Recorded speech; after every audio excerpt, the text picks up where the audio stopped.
안녕하세요. 오늘도 사연살롱을 찾아주셔서 감사합니다. 저는 60대 여성입니다. 그리고 아이를 낳고 평범한 가정 속에 소소한 행복을 꿈꾸던 사람이었는데요. 어떤 이에게는 당연하고 쉬워 보이기만 한 행복이 저에겐 참 어려운 것이었어요. 그리고 근 40년이라는 도둑이라도 맞은 듯 어느새 황혼을 맞이하게 되었는데, 나이가 나이인 만큼, 아니 지나온 시간이 다사다난한 만큼 요즘은 많은 생각과 또 그에 따른 감정이 불쑥불쑥 찾아오곤 합니다. 어디서 들었는데 나이를 가늠해 인생을 시계로 표현을 하더라고요. 저처럼 60대 사람들은 인생 시계에서 저녁 6시쯤이라고 하는데, 누군가는 환한 대낮의 시간이 지나 쓸쓸하다고 생각할 수도 있고, 누군가는 바쁜 거 다 지나고 퇴근해서 집에 가서 쉴 수 있는 여유로운 시간이라고 생각할 수도 있겠죠. 그리고 저 역시 6시를 식구들끼리 둘러앉아 맛있는 저녁을 먹고 잠들기 전에 편안한 시간이라 생각하는데, 요즘은 저의 마음가짐이 딱 그런 것 같아요. 비록 시간의 풍파에 이젠 젊지 않은 얼굴과 몸이지만 억만금을 준다고 해도 저는 과거로 돌아가고 싶지 않습니다. 그만큼 지금이 너무 감사하고 행복하기 때문인데요. 제가 이렇게 서툴지만 제 사연을 쓰게 된 계기도 지금의 이 행복이 있기까지 제가 참 치열하고 처절하게 살아왔기 때문이었어요. 그리고 그런 시간이 있었기 때문에 더욱 소중한 지금의 기적과도 같은 행복을 여러분들에게 소개하고 싶어 어렵사리 키보드를 치고 있는데, 부디 제 글이 무사히 마지막까지 이어질 수 있길 바라는 마음이에요. 글쓰기를 배운 적도 없고 그렇다고 컴퓨터 사용이 능숙하지도 않지만 제 이야기를 끝까지 함께 해주셨으면 감사하겠습니다. 저는 가난한 집의 이남이녀 중 둘째 딸로 태어나 단 한순간도 등 따시고 배부르게 살아본 적이 없었어요. 엄마와 아빠는 늘 일만 하셨지만 많은 돈을 벌어보신 적이 없는 분이셨죠. 그러니 외식은 꿈도 꾸지 못하고 학교도 육성회비가 없어 못 가는 신세였는데요. 지금이야 세상이 좋아져 무상교육이라 하지만 저는 학교 가서 선생님한테 육성회비 때문에 혼나는 게 너무 싫었어요. 그래서 제 나이 17에 집을 나왔고 공장에 취직해 무작정 일을 하기 시작했는데, 제 나이 20살이 되었을 때 남편을 만나 결혼식도 생략한 채 살림을 차렸어요. 그때는 돈도 없지만 외롭기도 해서 누군가 따뜻하게 대해주면 홀랑 마음이 가던 미숙한 어른이었죠. 그리고 남편과 1년을 동거 끝에 혼인신고를 했고, 그 뒤 3년 후에 눈에 넣어도 아프지 않을 순한 아들을 낳았는데, 형편이 좋지 못했기 때문에 아이를 키우겠다고 일을 그만둘 수는 없었어요.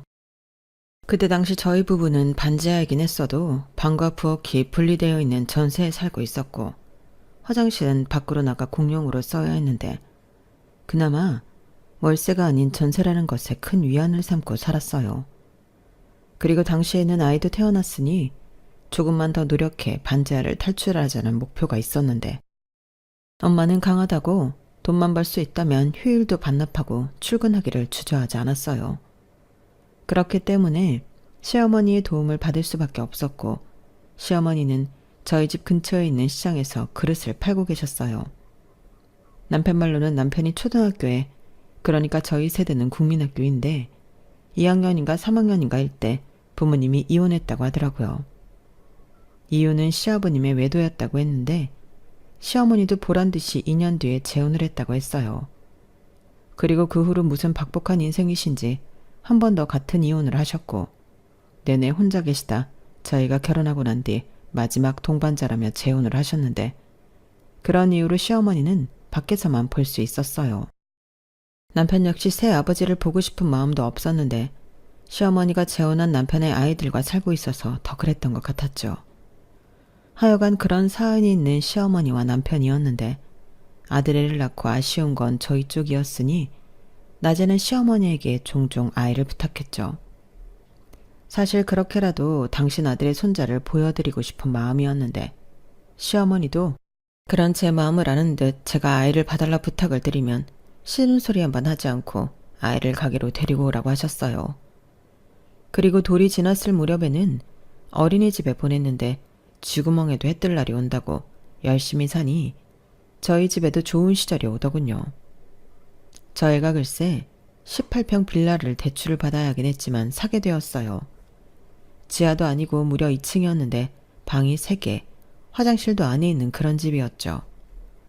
저는 그 집에 이사가는 날 얼마나 좋았는지 힘든 줄도 모르고 하루 종일 짐을 나르고 또 정리하고 치우고 한시도 쉬지 않고 움직였는데 남편도 마찬가지였어요. 거의 무일푼이나 다름없던 남녀가 자기 집을 갖게 되었으니 얼마나 행복했게요. 그때가 저희 아들이 5살이 되었을 때였는데 그때 행복과 불행이 같이 올 줄은 저도 남편도 꿈에도 몰랐어요. 그때는 모처럼 어린이날이라 아들애가 놀이하던 놀이동산을 가기로 했고 남편과 저는 그날만큼은 아들애를 위해 돈을 쓰기로 마음을 먹은 날이었는데 사람이 어찌나 많은지 깜짝 놀라고 말았죠. 그 넓은 놀이동산 바닥이 보이지 않을 정도로 사람이 많았거든요. 그리고 한참 놀다가 오후가 되니 사람이 조금씩 빠지기 시작했는데 그때 아들애가 배가 고픈지 칭얼거리기 시작했고 저는 간식이라도 사오겠다며 남편한테 아들을 맡겼어요. 그리고 양손 가득 먹을거리를 사왔을 때는 남편은 졸고 있었고 아들애는 보이지 않더라고요. 여보, 창민이는? 창민이 어디 있는데? 창민이? 창민이 여기 있지. 어라, 얘가 어딜 갔나? 자기 애도 안 보고 뭐 했어? 아무리 졸려도 어린애를 두고 졸면 어떡해? 미안, 나도 모르게 깜빡. 근데 멀리는 못 갔을 거야. 아마 엄마 찾으러 갔나 본데? 몰라, 이러다 애 못 찾으면 어떡해? 무슨 그런 재수없는 소리래. 자기는 여기서 창민이 찾고 있어.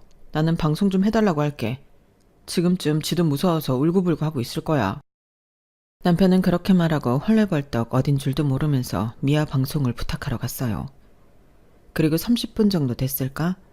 저희 아들 이름이 호명되면서 미아 방송이 들렸는데 아무리 방송을 하고 그 놀이동산을 뒤지고 다녀도 저희 아들은 찾을 수 없었죠. 그리고 시간은 금세 해가 넘어가 저녁이 되어 아이를 찾는 게 더 힘들었는데 저와 남편은 포기할 수 없었어요. 아이를 잃어버린 부모한테는 당연히 그 아이를 찾을 때까지 포기할 수 없잖아요. 그래서 그 넓은 놀이동산을 직원들과 함께 목이 터져라 아이 이름을 부르며 이리 뛰고 저리 뛰어다녔는데 나중에 보니 구두를 신고 가서 발이 피가 나고 엉망이 되어 있었어요. 하지만 저는 아픈 줄도 몰랐고 그저 제 아들이 어딘가에서 엄마 엄마 하며 울고 있을 것 같아 가만히 있을 수 없었는데요. 불행하게도 사람들이 모두 퇴장한 가운데도 저희 아들은 어디에도 모습이 보이지 않았어요. 어찌나 거짓말 같던지 올 때는 셋이었는데 돌아갈 때는 둘이라니 저는 그런 현실을 받아들일 수 없었어요. 그래서 그날 이후 저는 제정신일 수 없었어요. 공장도 가지 않았고 매일 아이를 찾겠다며 경찰서를 다니고 전단지를 붙이며 돌아다녔는데 아이 팔에는 미아 방지 팔찌도 있었거든요. 그러니 사람들은 유괴라도 당한 거 아니냐며 제 속을 후벼 팠는데 그렇게 아들을 찾겠다며 보낸 시간이 40년이 될 줄을 그때는 몰랐어요. 아니 시간이 가면 갈수록 어쩌면 이 지옥이 평생 끝나지 않을지도 모른다는 공포 속에 살았다고 해도 과언이 아닌데요. 아이를 잃어버린 이후의 제 인생은 완전 처참했습니다. 그건 남편도 마찬가지였겠죠. 하지만 저는 남편이 아이를 잘 보고 있었다면 이런 비극은 일어나지 않았을 거라고 생각했고 그런 생각이 들면 남편을 미워할 수밖에 없었는데 그런 미움은 결국 남편과 더는 살 수 없는 지경에 이르게 하고 말았어요. 저는 아이를 찾기 전엔 잠을 잘 수도 밥을 먹을 수도 없는 지옥을 살고 있었는데 남편은 꾸역꾸역 밥도 먹고 잠도 쿨쿨 잘 자더라고요. 그리고 그 모습이 왜 그리 죽이고 싶을 만큼 보기 싫은지 제 입에서는 늘 날카로운 말들만 쏟아져 나왔어요. 지금 목구멍에 밥이 들어가니? 아니, 아빠라는 사람이 어떻게 애를 잃어버리고 밥을 먹을 수 있어? 간밤에는 코까지 골면서 자더라? 왜 또 말을 그렇게 해? 내가 일부러 그랬어? 나도 괴로워. 자기만 괴로운 게 아니야. 그리고 사람이 기본적으로 먹고 자는 건 해야 애를 찾지. 너만 부모야? 나도 지금 똑같이 힘들고 죄책감에 몸서리치고 있다고. 뭘 잘했다고 큰 소리야. 괴롭다고? 정말 그래? 아니지. 자기는 그래야지. 이게 다 누구 때문인데. 자기는 나보다 더 괴로워야 해. 매일 그날을 기억하고 후회해야 한다고. 그래야 사람이지. 지금 우리 아들은 어디서 무슨 일을 당하고 있을지도 모르는데 나는 자기를 절대로 용서할 수 없어. 저랑 남편은 거의 매일 저렇게 서로 핥히고 원망하며 지냈어요. 그리고 경찰에 실종 신고를 해도 돌아오는 연락은 아무것도 없었는데 주변에서는 골든타임이 지나 더 힘들 거라고 하더라고요. 그 후 제 시간은 멈춰버렸고 할 수 있는 건 울리지도 않는 전화를 붙잡고 우는 일밖에 없었는데요. 그러다 쓰러져 구급차에도 실려가고 이러다가는 진짜 죽을 수도 있다며 병원에서는 겁을 주는데 저는 그게 하나도 무섭지 않았어요.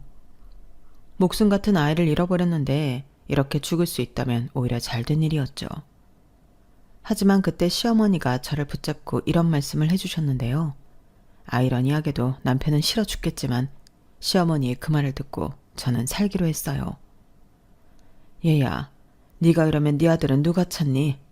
엄마가 버티고 있어야 애를 찾아도 돌아올 것이 있지.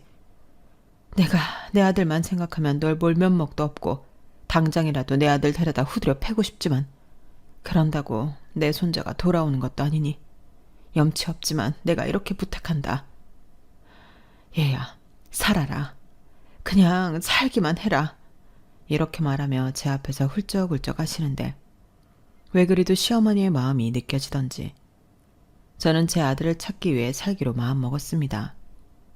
하지만 남편과는 계속 좋지 않았어요. 한 2년 정도 그렇게 지내다 남편이 먼저 이혼해달라고 하더라고요.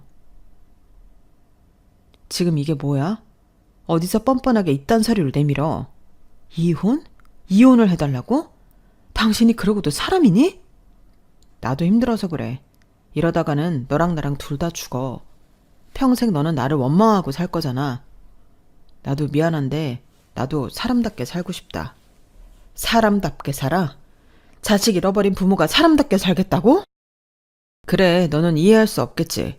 근데 나도 이제 이해받고 싶은 마음도 없어. 그러니까 우리 제발 헤어지자. 이렇게 부탁할게. 저는 더는 아무 말도 할 수 없었어요. 그냥 상종하고 싶지 않더라고요. 제발 헤어지자니 그런 소리를 어떻게 할 수 있는 건지. 제 주변에서는 그런 인간은 더더욱 이혼해주면 안 된다고 했지만 저는 모든 것이 다 의미 없다 생각해 그 인간이 해달라는 대로 해주기로 했어요. 그러자 시어머니가 쫓아와 남편 등짝을 때리며 네가 사람이냐고 난리를 치셨는데 제가 말렸네요.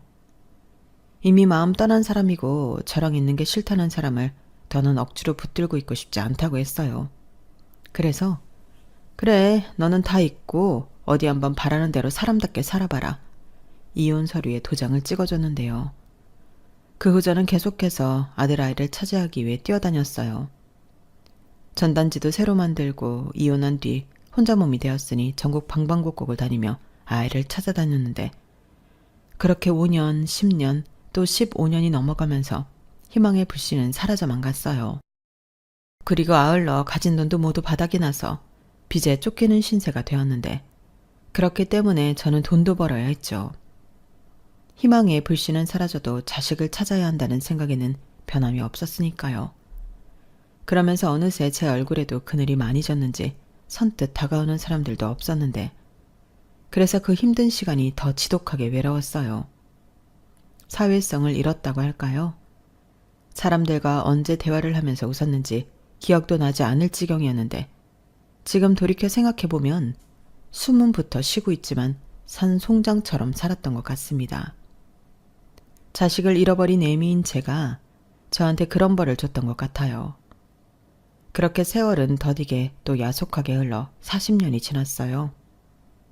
저는 더 이상 젊지 않았고 제 아들아이도 성인이 되다 못해 중년의 나이가 되었을 텐데 산다는 게 그렇게 허망할 수가 없더군요. 여러분들은 혹시 고지서 같은 용지에 잃어버린 아이를 찾는다고 되어 있는 공고를 보신 적이 있나요? 저는 그 아이들을 돌보면서 늘 생각했어요. 이 아이들은 모두 어디로 갔을까? 또 이 아이들의 부모는 얼마나 지독한 지옥에서 살고 있을까? 한때 저도 그런 몹쓸 생각을 한 적이 있어요. 남편도 사람답게 살겠다고 했는데 나도 다 잊고 이제는 좀 편하게 살아도 되지 않을까 하고요. 하지만 안 되더군요. 그건 애당초 가능한 일이 아니었어요. 그리고 아이도 수많은 시간 부모인 저를 얼마나 원망하고 살았을까. 그저 두렵고 무섭기만 했는데 바람이 있다면 평생 못 만나도 좋으니 그저 제 아들이 어딘가에서 자기 인생을 살고 있길 바랬는데요. 그래서 저는 전국을 떠돌다 아들아이와 마지막으로 살던 그 동네로 돌아왔습니다. 아이를 기다리는 마음도 없었다면 거짓말이지만 그저 돌아갈 곳이 거기밖에 없다고 생각했어요. 그리고 거기서 살기 위해 마트에 일자리를 구해 최대한 바쁘게 살려고 했어요. 그러다 참 신기한 인연을 만났는데요. 글쎄 그 동네에 제 고향 친구가 살고 있더군요.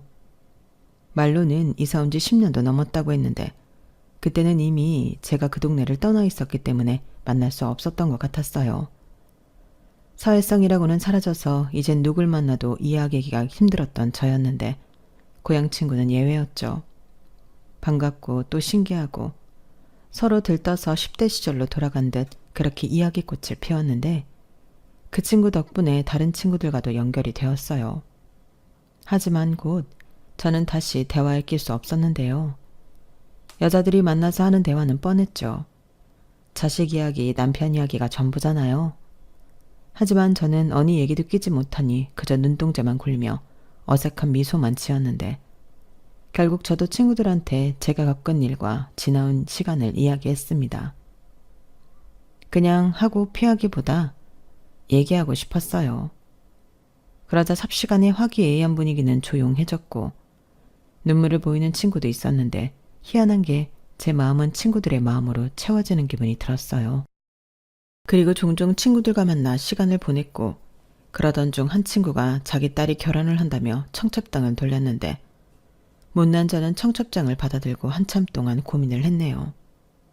친구 딸이 제 아들과 나이가 비슷하더라고요. 그리고 새삼쳐도 아들을 잃어버리지 않았다면 어쩌면 이미 며느리를 받거나 그도 아니라면 아들한테 장가 언제 갈 거냐고 잔소리를 하고 있을 것 같았는데 저는 그전까지 그런 생각을 해본 적이 없었거든요. 그저 저에게 아들은 늘 5살 그대로였는데 딸의 결혼식을 앞둔 친구를 보니 부럽기도 하고 슬프기도 했어요. 그러자 청첩장을 준 친구가 제 마음을 눈치라도 챈 듯 저에게 미안하다고 했는데요. 윤영아, 미안해. 내가 너무 내 자식 시집 보낸다고 들떠 있었지? 아니야, 네가 뭐가 미안해. 축하할 일이지. 괜히 내가 분위기를 처지게 해서 미안하다. 아니야, 나는 윤영이 너를 다시 만나 얼마나 좋은데. 사실 우리 딸이 나이가 많잖아. 저거 시집 못 보낼까 싶어 포기했었는데 그래도 착한 사이를 만나서 나도 모르게 신이 났다. 아니라니까. 근데 나는 미안하지만 축의금만 해도 될까?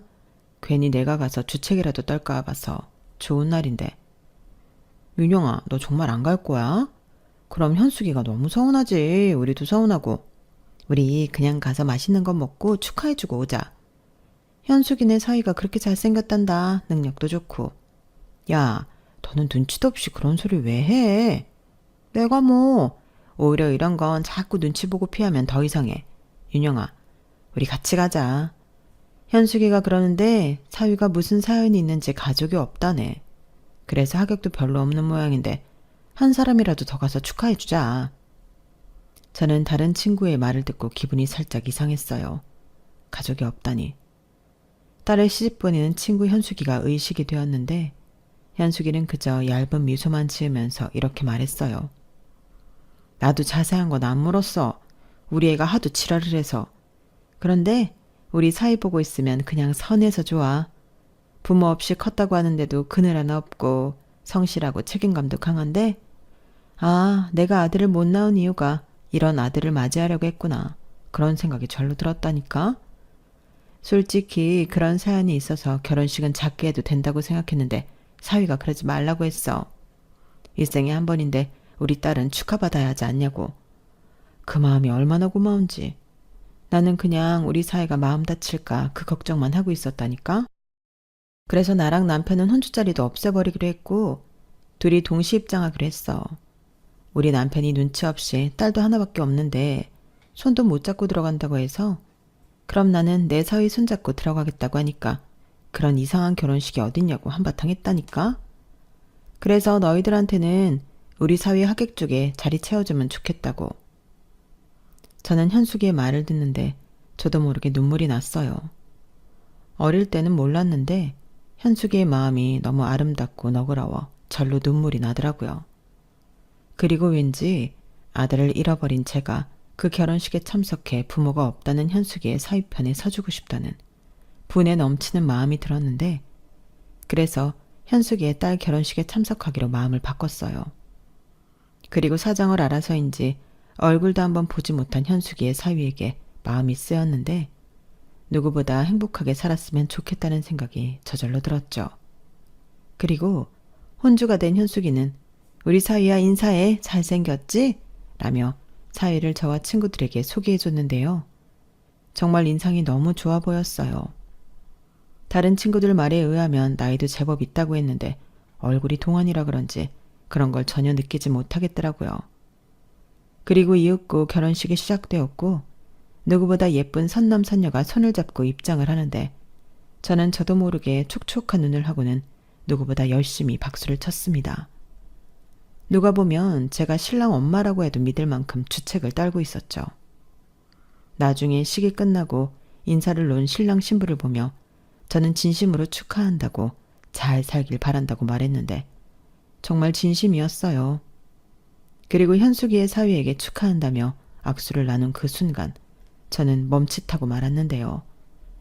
현숙이의 사위 손목 안쪽에 익숙한 반점이 있었어요. 그 반점은 제 아들한테도 있는 거였는데 모양이 꼭 초승달 모양이어서 유독 제가 귀여워하던 반점이었어요. 그래서 커서도 이 반점만큼은 제거하지 않았으면 좋겠다는 생각을 했었는데 그 반점이 현숙이 사위 손 안쪽 같은 위치에 선명하게 있었죠. 이 반점은... 이게 어릴 때부터 있던 건데요. 모양이 좀 특이하죠? 손목 안쪽이라 잘 안 보여서 없앨 생각은 못했는데 이상한가요? 아니요, 전혀 이상하지 않아요. 근데 저기 혹시 그게... 저는 차마 그 남자한테 상처가 될 수 있는 부모 이야기를 선뜻 물어보지 못했어요. 확인하고 싶은 마음이 굴뚝 같았지만 그 아이의 이름은 제 아들 이름이 아닌 전혀 다른 이름이었고, 만에 하나 제가 듣고 싶은 말이 아닌 다른 대답을 듣게 된다면 기꺼이 결혼식에 초대해준 현숙이의 얼굴을 더는 볼 자신이 없었는데요. 그래서 차마 물어보지 못하고 말끝을 흐리고 말았죠.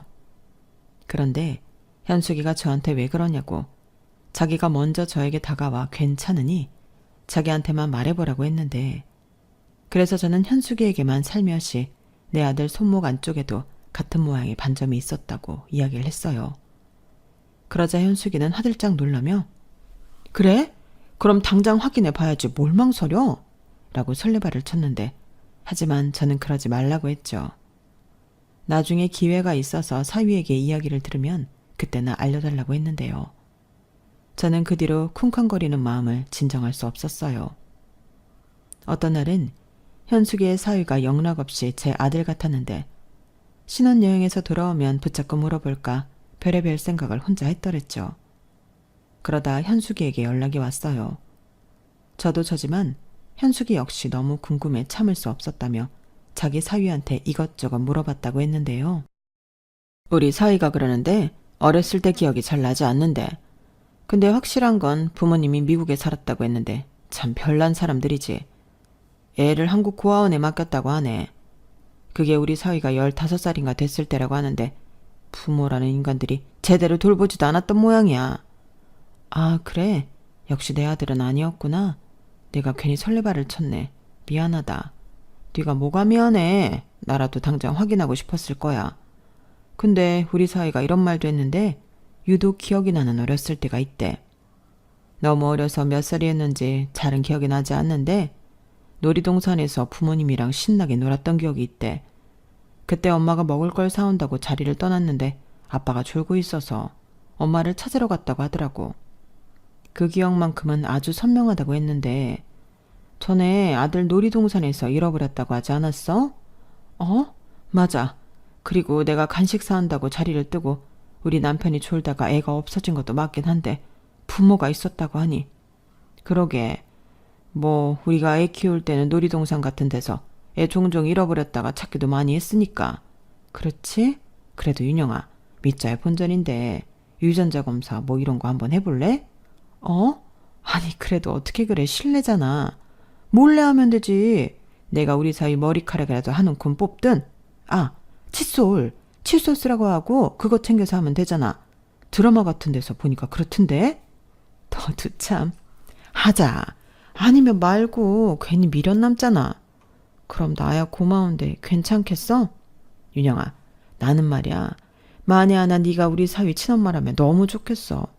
우리 남편은 말도 안 되는 소리 하지 말라고 했지만 정말 그렇다면 이건 기적이잖아. 나는 그렇게라도 너랑 우리 사위한테 그런 기적이 일어났으면 좋겠어. 아까도 말했지만 믿져야 본전이잖아. 오히려 확실하니까 더 좋지. 현숙이는 저에게 적극적으로 유전자 검사를 해보자고 권했어요. 사실 그런 검사는 어디서 어떻게 하는 줄도 모르는데 저야말로 확인하고 싶은 마음에 그러자고 했죠. 현숙이가 말하는 그 기적에 제 지나온 시간을 걸어보고 싶었거든요. 그래서 현숙이의 말에 따라 제가 쓰던 칫솔과 머리카락을 건네줬고 한 달 남짓한 시간이 지났는데요. 저에게 그 한 달은 10년과도 같았답니다. 그리고 한껏 상기된 얼굴을 한 현숙이가 저를 찾아왔는데요. 얼마나 급했는지 슬리퍼를 신고 앞치마를 입은 채 제가 일하는 마트에 왔더라고요. 그리고 저는 현숙이의 얼굴을 보자마자 심장이 마구 뛰기 시작했는데 현숙이 얼굴을 보니 그냥 딱 알 것 같았어요.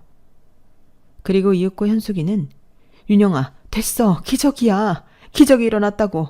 야, 너 아들 찾았어. 라며 큰 소리로 말했는데 저는 그만 그 자리에서 주저앉아 엉엉 울어버렸어요. 40년이나 못 찾은 아들이 친구 사위가 되어 돌아오다니 믿을 수 없었죠. 정말 하루에도 수십 번 바라고 기대했던 순간이었는데 설사 거짓말이라고 해도 저는 믿고 싶었어요. 마음 같아서는 당장 달려가 제 아들애를 품에 안아보고 싶었지만 그 순간에는 왜 그렇게 용기가 나지 않던지 낯설고 또 오랜 시간 외롭게 해서 미안하기만 했는데 현숙이는 당장 만나야 하지 않냐고 저를 채근하더라고요. 하지만 저는 선뜻 나서지 못했어요. 결국에 이번에도 성질 급한 현숙이 손에 못 이기는 척 끌려갔는데 장모한테 모든 이야기를 들은 제 아들은 반신반의하듯 자리에 앉아있더군요.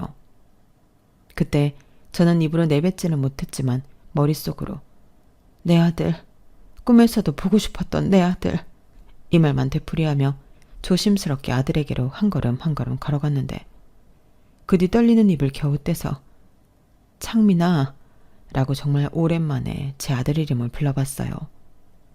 아들의 이름을 부르는 게 얼마만인지 그것만으로 가슴이 벅차 터질 것만 같았는데 아들애는 당연하게도 처음 듣는 이름이라는 듯 눈만 깜빡거렸어요. 이윽고 아들 앞에서 무너진 제 모습에 아들의 눈에서도 눈물이 흘렀는데 나중에 아들애가 그러더군요.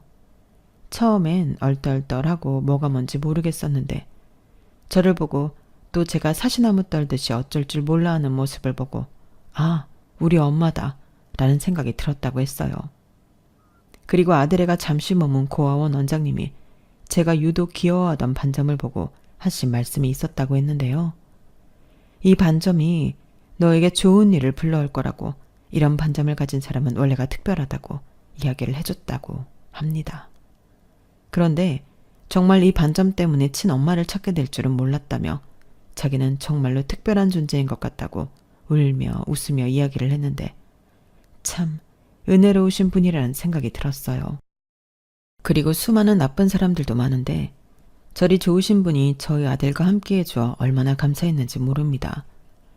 그렇게 저와 아들은 40년 만에 만나 기억을 조각을 맞추고 잃어버렸던 시간을 메꾸며 자주는 아니었지만 종종 시간을 보냈어요.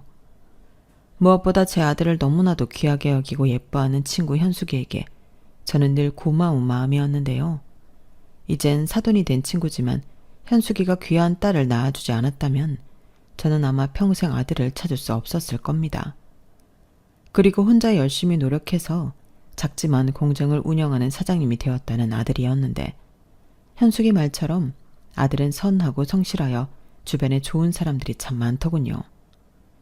저는 외로움에 늘 그늘이 있는 사람이었는데 아들은 혼자여도 구김이 없이 잘 산 것 같아 대견하고 또 미안했습니다. 살면서 얼마나 가족이 그리웠을까요? 하지만 제가 무려 40년 동안 자기를 찾아다녔다는 말에 아들은 누구보다 자기는 행복한 사람이라고 저를 위로했어요. 그때 아들이 저에게 해준 말을 저는 평생 잊지 못하는데요. 엄마, 솔직히 저는 제가 불행한 사람이라고 생각했어요. 태어나지 않았다면 안 당할 일을 너무 많이 당해서 그냥 막 살고 싶을 때도 있었는데 그래도 오기가 생겨서 잘 살고 싶었거든요.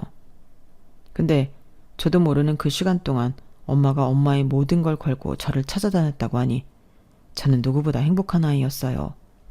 말이 40년이지 그게 가능한 일이 아니잖아요. 엄마 인생의 대부분의 시간이었는걸요.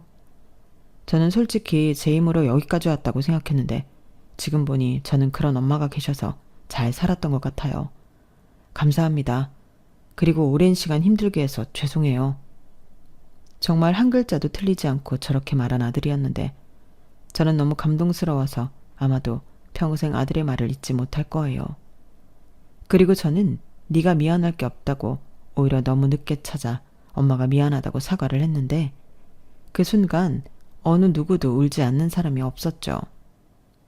그렇게 저는 아들을 찾고 착하고 예쁜 며느리를 얻는 가장 운 좋고 행복한 사람이 되었습니다. 게다가 친구가 사돈이 되는 특별한 인연의 주인공까지 되었는데 결혼식에 함께 참석한 고향 친구들이 모두 자기 일처럼 기뻐하고 축하해줬어요. 그리고 저는 제 아들이라는 사실을 알기도 전부터 제 아들을 아껴줬던 현숙이에게 앞으로 평생 은혜를 갚으며 살아갈 생각입니다. 저에겐 생명의 은인과도 같으니까요. 아울러 이젠 절대 헤어지지 말자며 아들과 손가락 걸고 약속까지 했는데 아들은 저더러 그만 고생하라고 뒤늦게 효도를 하겠다 하더라고요. 그런데 저는 거절했습니다. 갑자기 나타난 아들에게 효도를 받다니 저는 그러고 싶지 않았어요. 그래서 네가 나한테 돌아온 것 자체가 평생의 효도다. 그러니 우리 그냥 자주 보는 걸로 남은 효도는 대신하자. 엄마도 엄마 혼자 몸 건사할 정도는 괜찮아 라고 말했는데요. 아들은 제 말에 그런 게 어딨냐며 그럼 매달 용돈이라도 받으라고 100만 원씩 주고 있네요. 참 고맙기도 하고 염치가 없는 것 같아 차마 그 돈은 쓰지 못하고 있는데 앞으로도 계속 쓰지 않고 고이 잘 모아뒀다가 먼 훗날 아들에게 돌려줄 생각입니다. 이렇듯 제 나이 60이 훌쩍 넘어 저는 비로소 마음이 한을 풀었어요. 비록 이젠 허운에 접어들어 남은 날이 많지도 또 젊지도 않지만 그 어느 때보다 저는 행복합니다. 할 수만 있다면 시어머니와 전남편한테도 아들을 찾았다는 연락을 해주고 싶은데 연락을 할 방법이 없어 아쉬운 마음이네요. 그래서 혹시라도 이 사연을 그 두 사람이 듣고 있다면 이 자리를 빌어 말해주고 싶어요. 이제는 마음속에 무거운 짐 내려놓고 마음 편히 살았으면 좋겠다고요. 그리고 이젠 제 옆을 지켜주겠다고 약속한 사돈 현숙이를 포함한 고향 친구들과 남은 시간 푼수라는 말을 들어도 좋으니 깔깔깔 웃으며 즐겁게 살고 싶은 바람입니다. 한때는 살아서 뭐하나 싶은 인생이었는데 아들을 찾은 이후 모든 것이 변했어요. 한 살이라도 더 건강하게 살고 싶은 소중한 인생이 되었다고 할까요? 그래서 더욱더 건강에 힘쓰고 긍정적인 마음으로 남은 시간은 살아갈 생각인데요. 할 수만 있다면 아들과 며느리에게 그간 못해준 것들을 마음껏 베풀며 남은 인생은 그저 행복하게만 살았으면 좋겠습니다. 예상하지 못한 큰 불행에 모든 것을 잃었다고 생각했는데 그랬던 불행도 이젠 행복이라는 이름으로 저에게 많은 것을 돌려줬어요. 그래서 지독한 경험자 입장에서 지금 당장 불행에 하루하루가 힘드신 분이 계시다면 이 말은 꼭 하고 싶은데요. 언젠가는 정말로 바라는 좋은 날이 올 겁니다. 제가 그랬거든요. 말이 쉬워 40년이지. 저는 그렇게 버텨서 지금의 행복한 사람이 되었는데 그러니 여러분들도 끝이 보이지 않더라도 포기하지 마시고 조금만 더 버텨보셨으면 좋겠습니다. 그럼 분명 버티고 기다린 보람을 느낄 수 있을 거예요. 그리고 끝으로 결국엔 모든 사람들이 불행에서 해방되어 해피엔딩을 맞이할 거란 사실에 저는 믿어 의심치 않는데 모두가 행복한 그런 날이 왔으면 좋겠습니다. 이상 제 이야기는 여기까지예요. 막상 제 사연을 써보려고 하니 쉽지가 않았는데 여러분들에게는 재미있는 시간이었길 바라봅니다.